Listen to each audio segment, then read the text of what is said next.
manifestação dos neonazistas em Paris e você está indignado. Olha só, são neonazistas, né? Devem ter vindo lá do batalhão Azov do Zelensky, né? E o governo francês não reprimiu.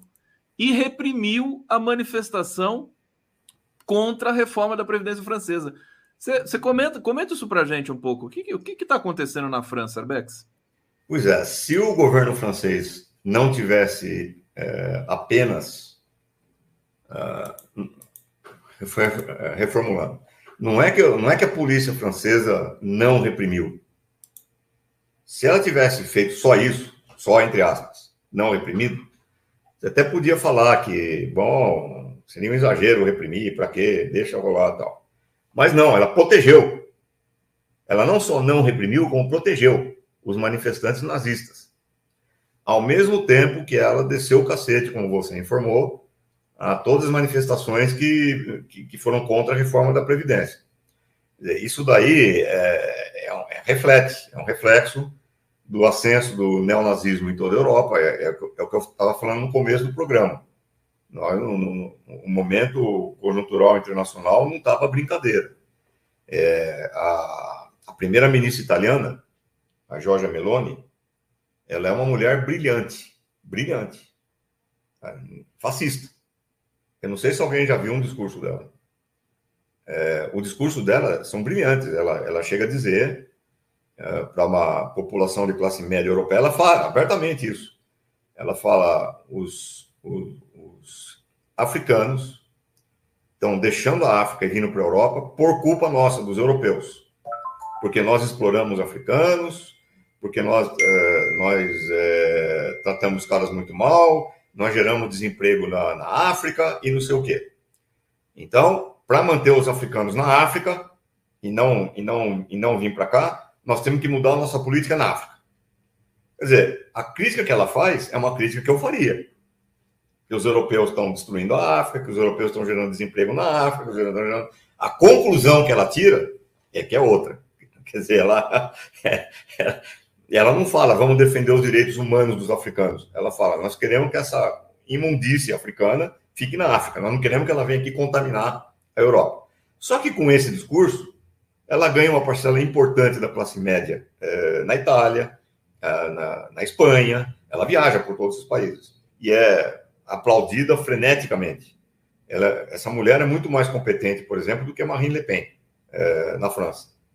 E isso tudo reflete o quê? Reflete um movimento continental em toda a Europa, em que o neofascismo ganha cada vez mais força, ganha as ruas. De novo, eles estão dando respostas. Que a esquerda não está dando.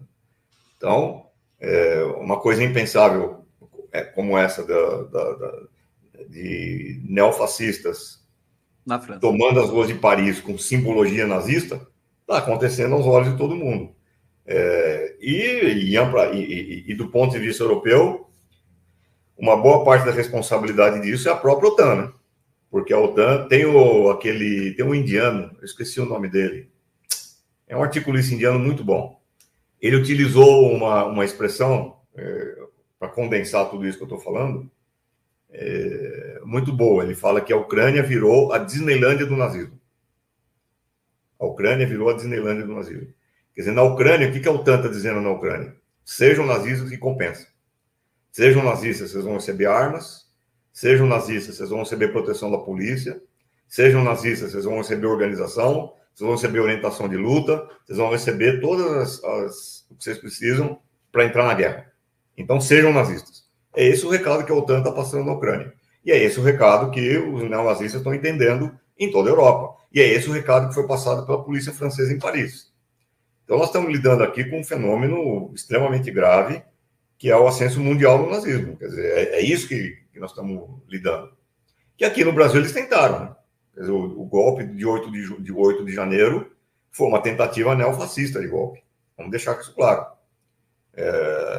Aliás, para responder uma coisa que eu esqueci de falar, foi importante isso, porque nós chegamos nesse ponto aqui. Você falou das viagens internacionais de Lula. O Lula está certíssimo em fazer isso. Está certíssimo em fazer isso. Porque eu estou falando desde a primeira vez que nós discutimos esse assunto no teu programa, lá no ano passado. Eu falei, a maior dimensão da vitória do Lula não é nacional, é internacional. O Lula representa, pela vitória dele no Brasil, um ponto de apoio para a luta internacional das forças progressistas. E o Bannon, o assessor do Trump, entendeu isso muito bem, quando ele falou antes das eleições no Brasil que o Lula é o cara mais perigoso na conjuntura mundial. O Bannon falou isso daí. Então, o Lula hoje cumpre um papel que é a contracorrente desse processo todo que nós estamos vendo do neonazismo. Quer dizer, então, ele está certíssimo em fazer isso, tem mesmo que viajar, tem mesmo que se colocar como articulador de uma proposta política alternativa ao imperialismo, tem mesmo que fazer isso. Agora, se não contar com o nosso apoio na rua, meu amigo, vai complicar. Tem uma frase do Trotsky, que eu uso como minha orientação para analisar as coisas. O Trotsky diz o seguinte: a luta de classes, ela é nacional na sua forma, mas é internacional no seu conteúdo. Quer dizer, o que ele quer dizer com isso? Que a luta de classes se expressa dentro de cada país, segundo as condições de cada país.